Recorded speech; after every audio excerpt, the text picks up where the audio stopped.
Hi, everybody. It's Mimi from Be Heard, Empower Yourself. And welcome back to the show, everyone. Today, we are sitting down with someone whose story is still being written. Mm. But trust me, you are going to want to say you heard him here first. Our guest, Kai Thomas Knight, grew up in Wilmington, North Carolina, a place with a surprisingly deep creative lineage. This is the same city that gave the world icons like Michael Jordan and Sugar Ray Leonard, and home to the Theater Association, one of the oldest theater companies in the entire country. So maybe it's no surprise that Ty found his way to the stage. But what is remarkable is the grit behind his journey. Ty is one of those actors who is not waiting for permission. He is building his craft, chasing the work, and carving out his own lane. And recently, he made the leap so many dream of about packing up and heading to New York City and throwing himself into the heart of the industry. So today we're going to talk about that leap, the hustle, the heartbreak, the hope, and what it really means to chase a dream when the world does not even know your name. This is a conversation with an artist on the rise. Hello, Mr. Kai Thomas Knight. Welcome to the show. Hey, thank you for having me. How you doing? Good. Of course, I'm going to have you. You're my grandson. Full disclosure, full disclosure. Okay, so let's get into the meat of this interview. So, Kai, Mhm. you were drawn to movies at an early age. Do Mhm. you remember going to the Blockbuster with me? Of course I do. Yeah, of course I do. Would you like to tell them if people that don't know what the Blockbuster was, because it's pretty much gone? The last one was in Alaska. Oh wow.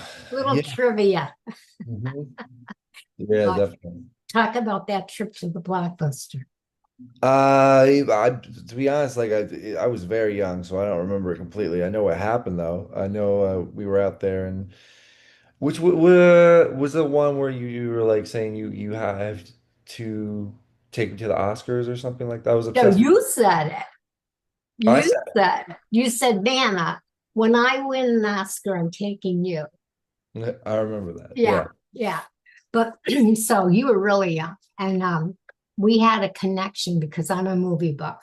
And Mhm. as you were growing up, we could have the whole family in the room, and there'd be a line in the movie we were watching, and we'd look at each other and say, Godfather, like a line that they stole. And like we would always find the Easter eggs, right? Of course. Yeah. Which was our bond. Mhm. Movies, that was our bond.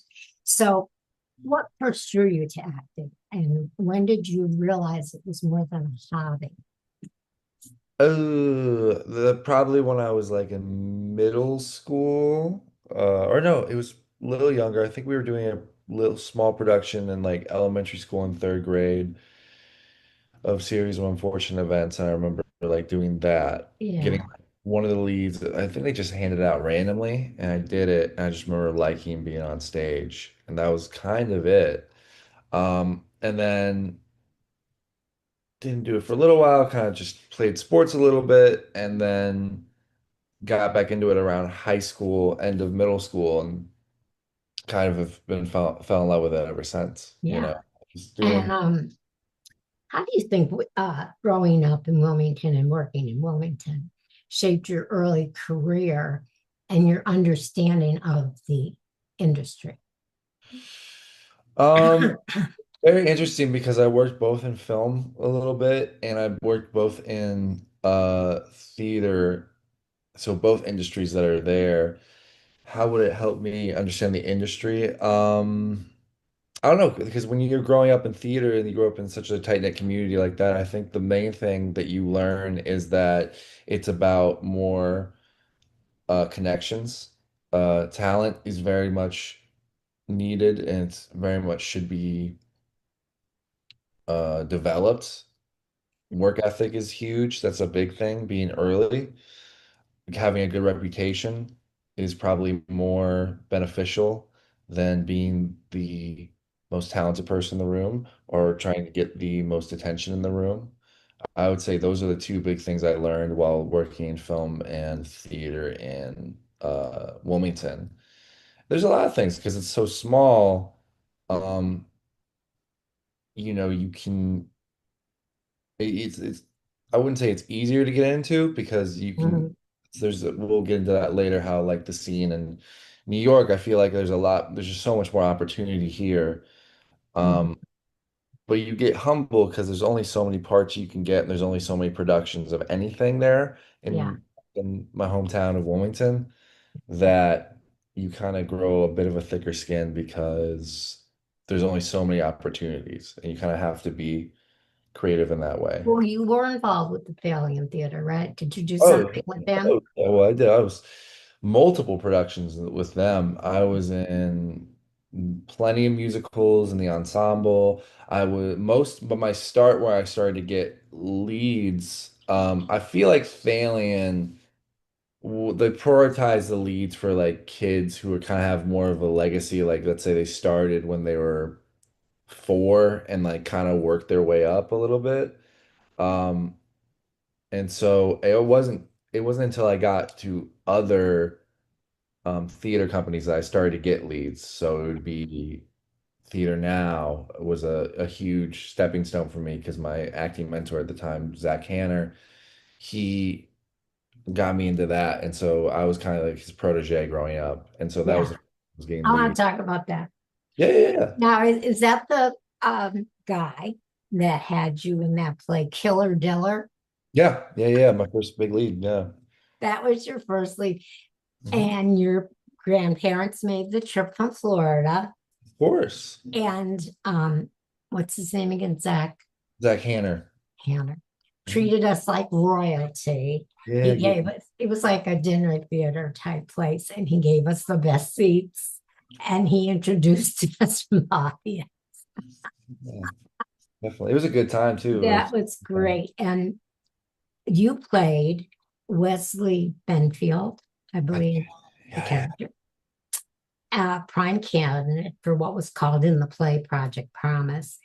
And it was pretty much a Baptist type organization that Wesley was involved with. Yes. Yeah, I gotta be honest, it's been so long at this point. Oh, I probably remember more than you do. Yeah, yeah, yeah, no, I you did. still have the playbill, honey. I got it all. You do? That's beautiful. But you were great. And I don't say that with prejudice, maybe a little, but you played the guitar and sang in that Mhm. play. I still do. Yeah. But that's where you also did, I believe, your first on stage kiss. This is my first. Yeah. Pretty sure you were parked in a car. I remember. No, no, no. I remember it. I remember it for sure. Yeah. First onstage kiss, it was with Horatio, my Yes, co-star. Yeah. yes, Mhm. yes. And it was And late to the game, to be honest. it was like the game, but the other things you were in didn't call for it. Hmm. Excuse my voice. So I love that play. I didn't understand most of it, but you did a great job. And I just loved it. And then I also got to see you and your grandson in Romeo and Juliet. Oh, I forgot you guys came to Romeo and Juliet. Okay, Yes, great. I did. Yeah. Yeah, and I had a prominent part in Romeo and Juliet. Yes, but not the part you should have had.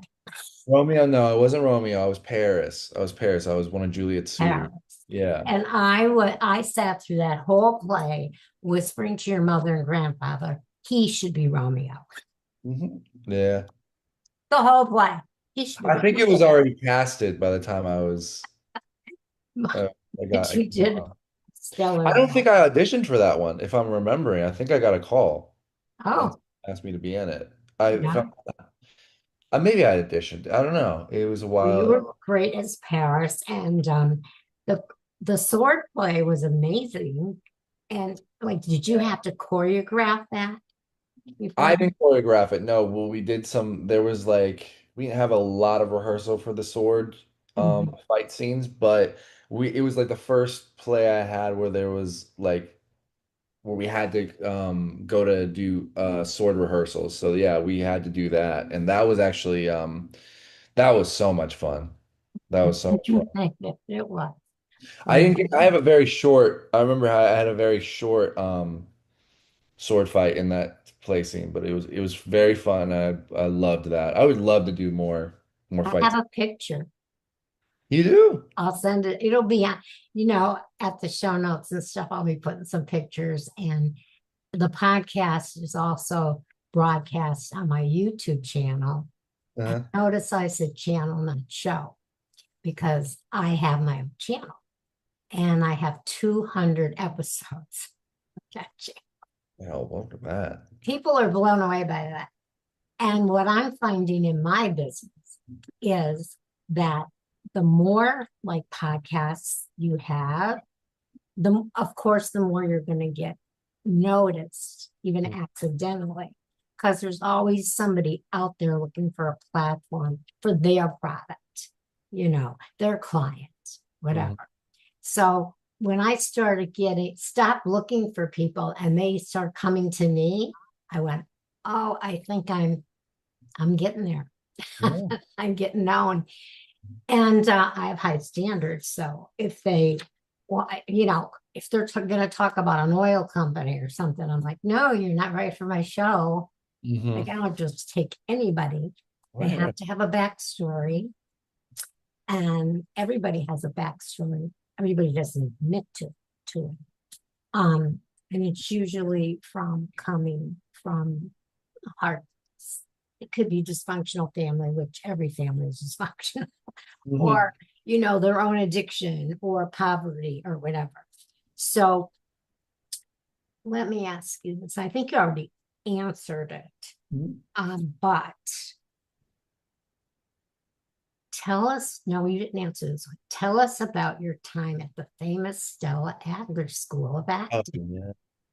That was great. I did the summer intensive in Stella Adler in the summer of 2024. Mhm. It was my first time living in New York. It was like the first big move before my big move. Yeah. Um, yeah, we that was in it was a summer intensive, so we had, let me count this. This is for 3 months straight, 5 days a week. We would meet at the Stella Adler School.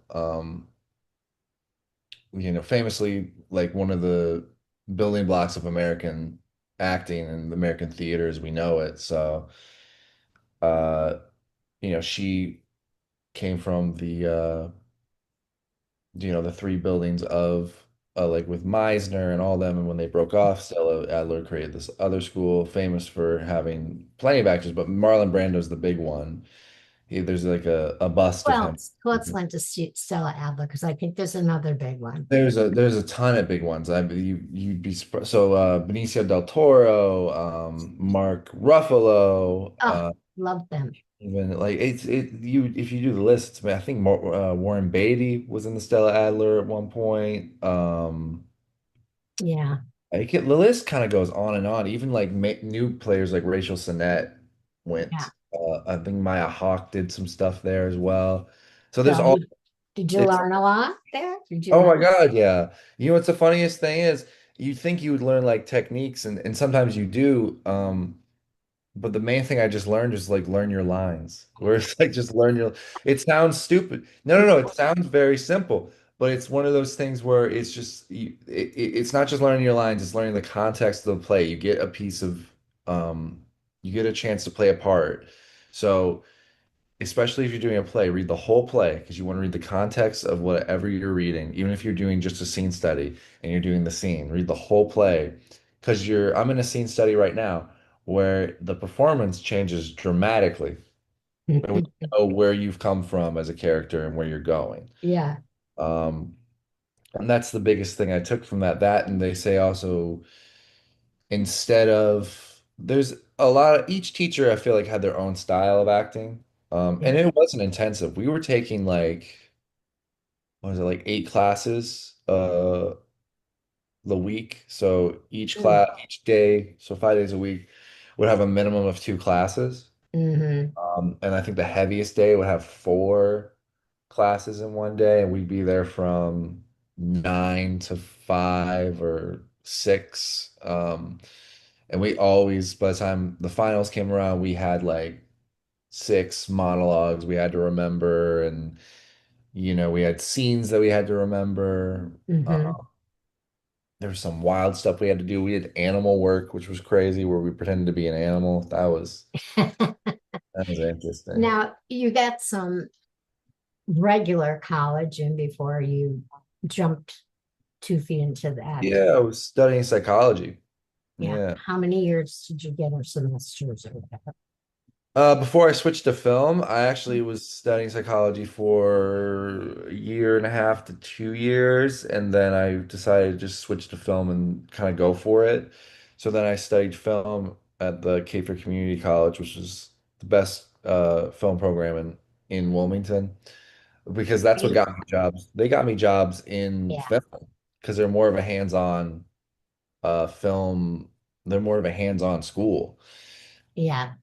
Um, I they, remember our conversation. You probably don't, but Nana remembers all of the conversations with all her grandchildren. yeah. And it was on the phone, and you were talking about making that decision. Should you go to a regular, like full term, 4 year, whatever college, but you really wanted to go to this acting theater college or whatever you want to call it? And I remember saying to you, well, Kai, where's your heart? Hmm. What do you love? I said, to me, there's no decision. Go to the theater college. Like, I was always on board with you 100%. Is that right? Oh yeah. Oh With yeah, definitely. acting, I mean, always, Mhm. always. In fact, the other thing was, we had a conversation, and I remember saying to you, now, Kai,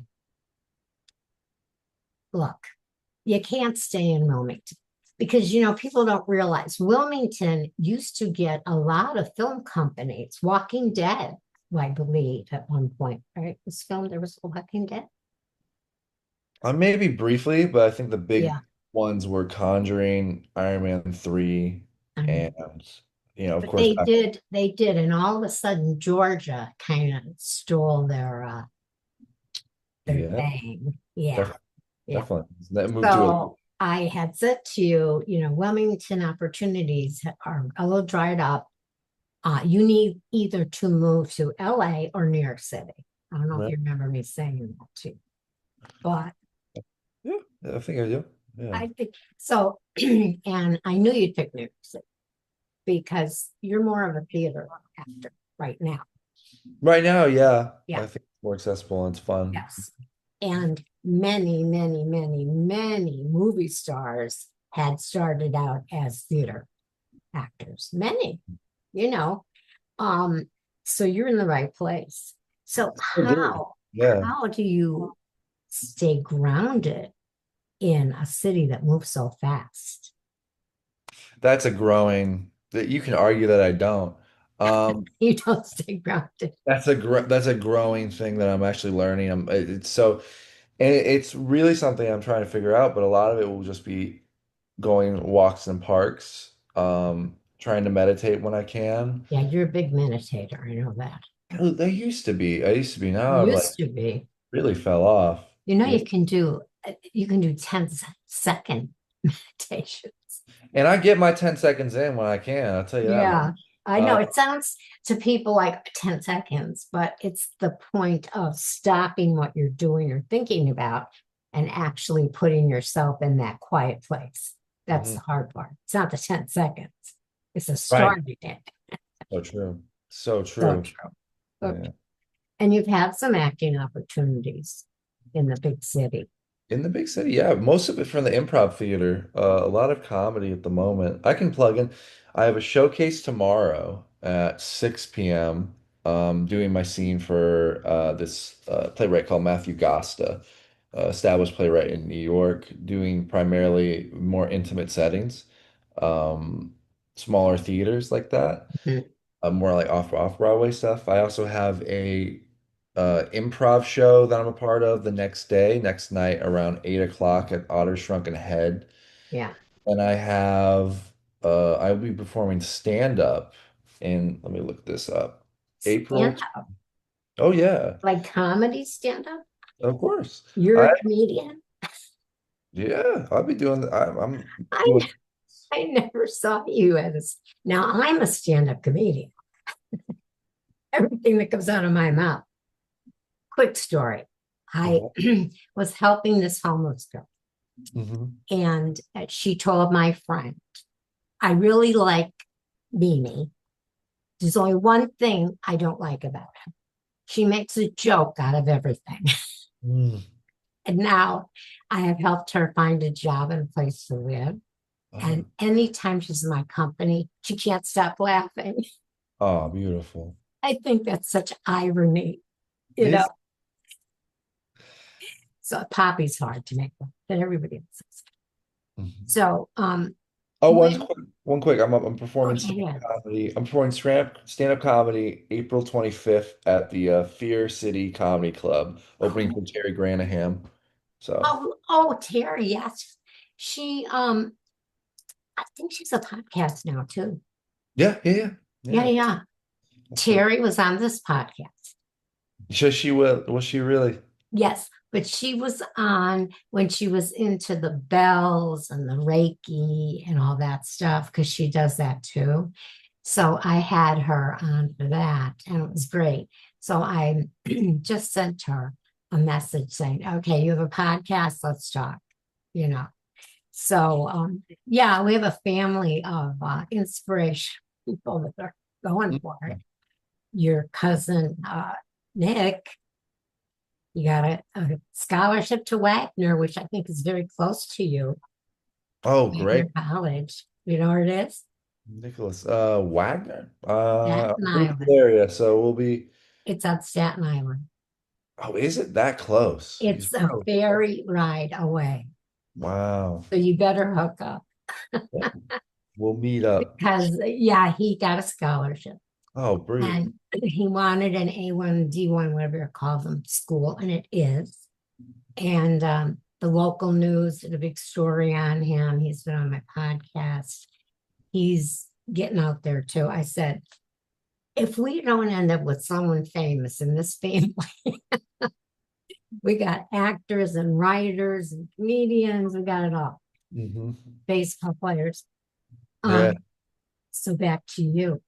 So are there any like when you're gonna have an audition, like are there any like rituals or routines that help you prepare for it? So rituals, I tend to sometimes I get advice from my teachers that I had at Stella Adler. The one I'm really close to is Ian Hershey. He's my Shakespeare teacher there.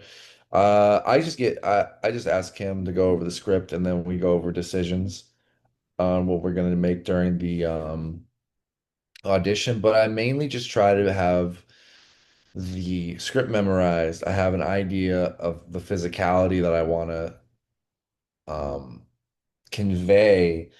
And then at the end of it, I don't try to intellectualize it. I try to stay in the moment. I try to just react as Yeah. naturally as I can. I don't know. Ritual wise, I guess the only thing that happens is I tend to get there 30 minutes early just because out of paranoia of missing the audition. So It's all right. And then what do only you do ritual for the I 30 have. minutes? There's your meditation time. Exactly. Yeah, yeah. And I do sometimes. I do usually do like a 10 minute and then go over my lines. Do you remember a movie, Baby Driver? Yeah, love that movie. Okay. And do you remember when I saw that movie, I immediately told you, watch that movie because the guy that plays the baby driver Yeah. could be you. I just could see you in that role. Yeah, Ansel Elgort. A fellow New Yorker as well. Ansel Elgort's from New York. Yeah. Yeah. It's, yeah. Nana was always like interested from the time you were, I don't know how old. How old were you when we went to Blockbuster? Oh my God. Seven? I had You were young. younger than that. I You would were think. very young. Yeah, seven. Yeah. Yeah. Because when you were in the back seat and you when you said, when I win an Oscar, Nan, I'm taking you to the Academy Awards. And I said, well, maybe you want to take your mother. And you said, no, I'm taking you. Mm, Because I always had that zone in on the acting thing. Mhm. I hope that still holds. I'm holding you to your word. Yeah, yeah, yeah. Now, They call. When they call. okay, you call me. I'll get a nice dress. And I won't show too much flesh. That's up to you. This is your Yeah, moment. see, As much I as you can't want. help myself. Um, so anyway, I think about actors out there now like Ryan Gosling and Leonardo DiCaprio, and I see you in that look, but they're getting old. They They're are. getting old. In fact, I put out a reel of you playing the guitar and singing Hallelujah. Mm. And I said something about, Leonardo's getting a little old. It's out there. You can find it. Yeah, I yeah. think, You sent it yeah, to me. I I remember. think I said it to you. But yeah, they need some new, young, gorgeous guys out there. So, how do you handle the rejection or even the uncertainty? Because it is such a competitive environment. Mm. Yeah, Yeah. I don't. So three things. I take the idea that the rejection is just like part of the game. There's people who are more talented than me. There's people who are have as much connections and they get rejected. It's just how it is. it is. Yeah. It's just it's such a finite idea of what casting directors would want in the role. Yeah. Um, and what you do with the uncertainty, you just have to stay busy for yourself. So that's why I'm doing improv. That's why I'm doing stand up. That's why I'm spreading my net wide because I'm lucky enough to live in a city that allows that, Yeah. and just building a community around it. And I don't look at competition as a bad thing at all. I think it's a great way for me to get better.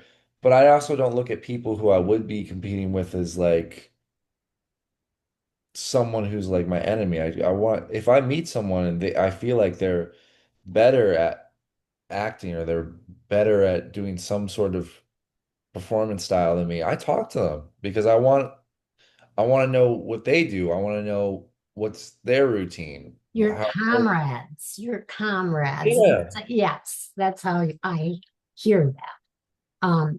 And how do you balance the hustle, though, of pursuing acting with the need for a personal life and making your rent money? Well, I just make sure I go to work and I'm able to make that rent money for sure. Most important. I don't know, the personal relationships, again, I'm so new to this city and it's an ongoing balance that I don't really have an answer for at the moment, but That's okay. yeah, we're working it out slowly but surely. A female. Yeah, Talking about a female. yeah, Okay. yeah, Meaning that there is someone that you like, and is she in the business too? I'm single at the moment, You're so single. Okay. yeah. But a lot of the women you meet are probably in the business.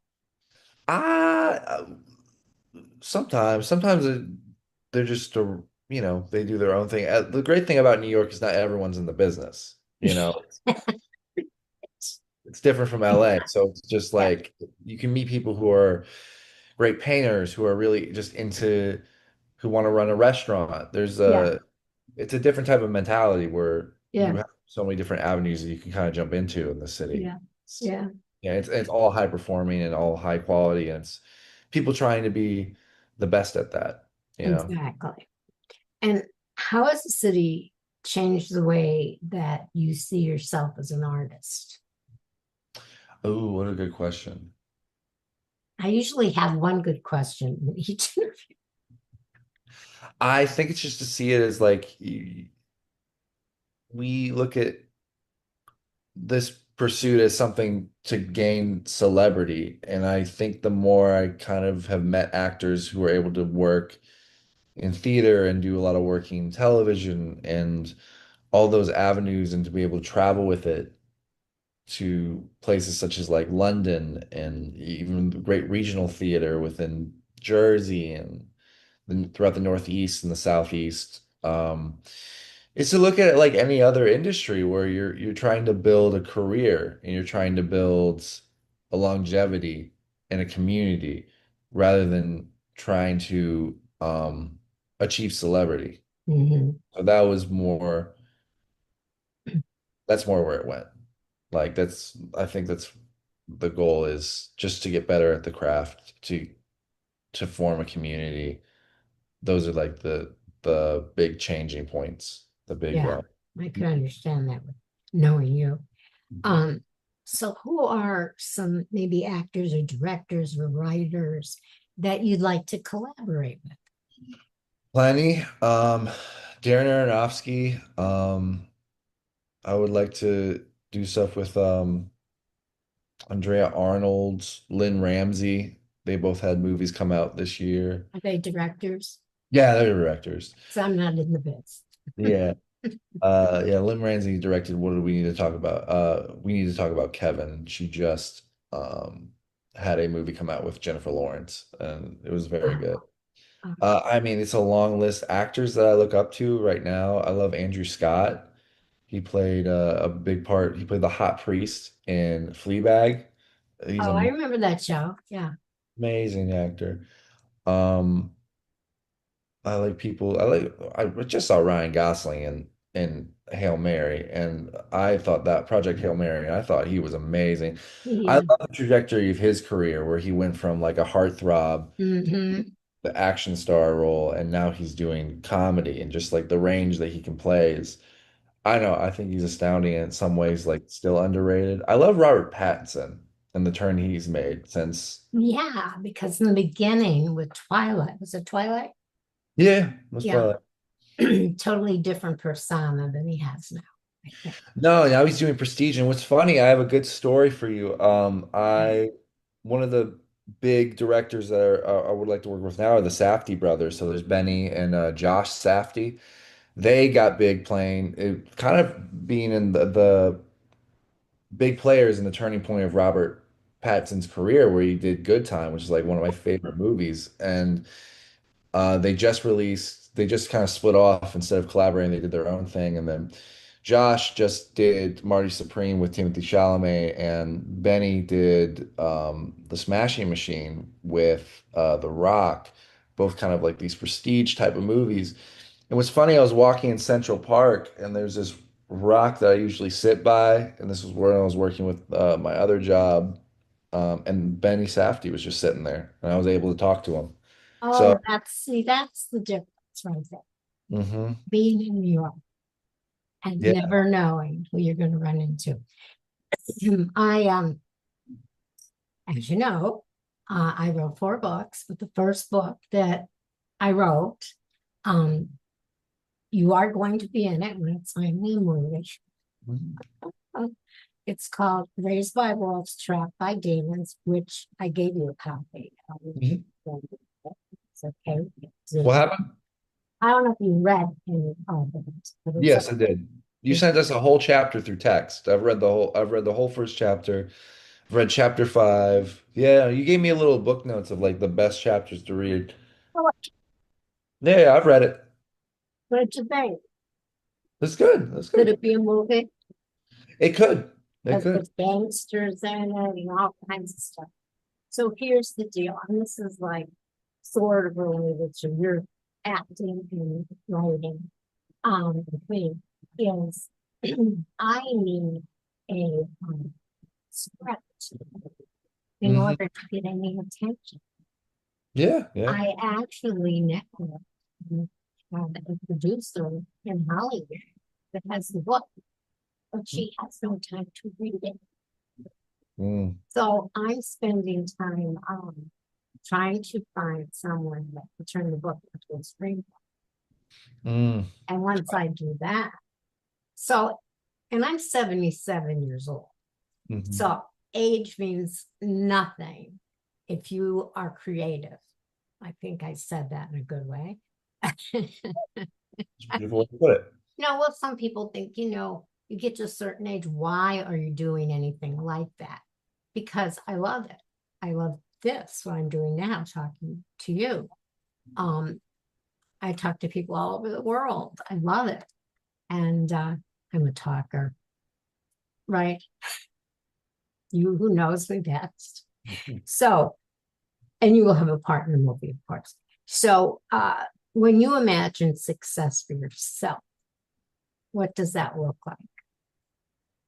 It's for me to be able to choose doing interesting roles, for me to be able to travel, Hmm.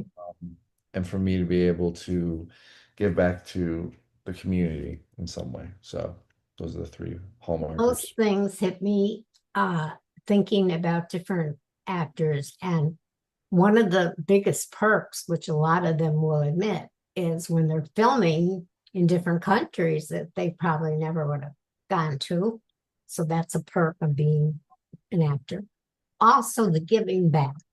I Hmm. love the actors that give back, that are helping the homeless and people that are hungry and different things. And we have these manufacturing, I don't want to, well, yeah, I will say some names like, I won't say Bill Gates because he did give something back, but there's a lot of people, billionaires with money, that are buying airplanes and cars and all kinds of stuff. And it's like, and how much did you give in charity? Like, really, that annoys me. That's one of my pet peeves. But so I'm glad you said that about giving back. That's important and it keeps you humble. And I think that humility is a character that an actor needs. Yeah, You know, definitely. I really Definitely. do. So if you could talk to your younger self back in Wilmington, what would you tell him? Relax. Tell Just them one word, relax. relax. Yeah. That's so cool. I would relax, tell them that I would say build I would have done more team sports just to build a sense of community and just have what would I have done for my self-esteem? That would have been better. Well, you did long distance running, was it? Yeah, I would have, yeah, but I would told him that I would have told my younger self to just Do the do basketball? no, do more clubs, Okay. do more You're- social activities, do more like extracurricular, Okay. join clubs, something like that. Yeah. Yeah, but you're growing up, it took you a while to bring out your personality. And I'm saying this the way I observed it.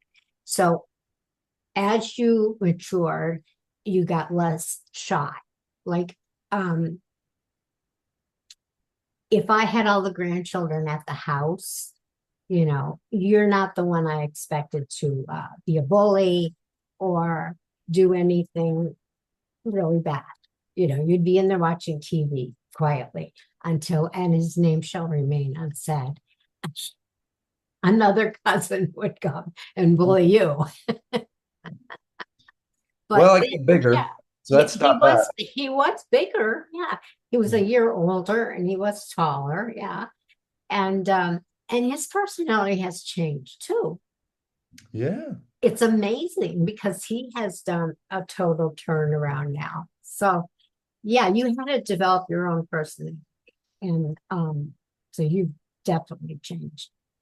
And what is something that you wish people understand about the reality of being an actor, especially a young, unknown actor? It's just it's networking is your greatest skill. Oh, it is. It Oh, a- yeah. it absolutely is. That's me too. Networking, um, still doing it, and not to sound what I just said, not humble, but I still get checks from Amazon and Audible. And I wrote that book almost 6 years ago, Mm, my first book. And the podcast, I'm not able to monetize yet because it's a whole different framework, how you build your business that way. You have to have like 10,000 viewers or whatever type of thing. It's crazy. mhm. But when I get a check from Amazon for $20, I'm very proud of myself because some people write a book and nobody except their family buys it. In my case, all these people bought it except my family. We got a free copy, that's why. No, most of them are afraid what I wrote. Hmm. See, I could do stand up. I really could. You should try it out. Me and Terry and you should go on a tour together. Yeah. Oh, yeah, could be a generational thing. You're the youngest, Yeah, then Terry, then me. That'd be great. Well, this was I think a pretty thorough interview because you are just starting out, you know. But could you tell me you were working on something that's going to be on the web, some kind of a series or that is up to there is a web series that I filmed back in June, late June, early July. Um, and I will give you that and you can promote it, but it's in the middle, it's with a coworker of mine. So he is in the middle of editing it. So that's the it has it's um, we don't have a definitive release date for that yet. do you have a name? We're probably gonna wait. I will wait for him to give me Decide on a name. Okay. Is it a drama, comedy, thriller, horror? honestly, it's a bit of a thriller. Oh, my favorite. Yeah, a bit of a thriller. I'll Yeah. tell you, well, you tell me when it's out so I can rope the shit out of it and watch it myself. Yeah, yeah. So I leave anything out that you want people to know about. Oh, did um I already said it, I believe, but just to make sure, the stand-up Terry Granahan, she is performing Fear Street Comedy Club April 25th. And that will be the my last performance that I have for April. So April's going to be You'll a be in that. Okay. You'll be yeah, I'll appearing. promote You'll it. be appearing. Oh, that's wonderful. Mhm. Oh, that's great. So in September, I will have two grandchildren appearing in New York State. Yeah, two different stages. I sent you the video of Nick, right? Yeah, I haven't gotten to the his on the news where he got. Oh, you have it though, right? Oh yeah, I You have it. have to watch it because for an 18-year-old boy, he comes across just like you do, very confident, very sure of himself. Um, and yeah, definitely get together. Give him some support, some buddy support when he gets there. Yeah. Okay. Hello.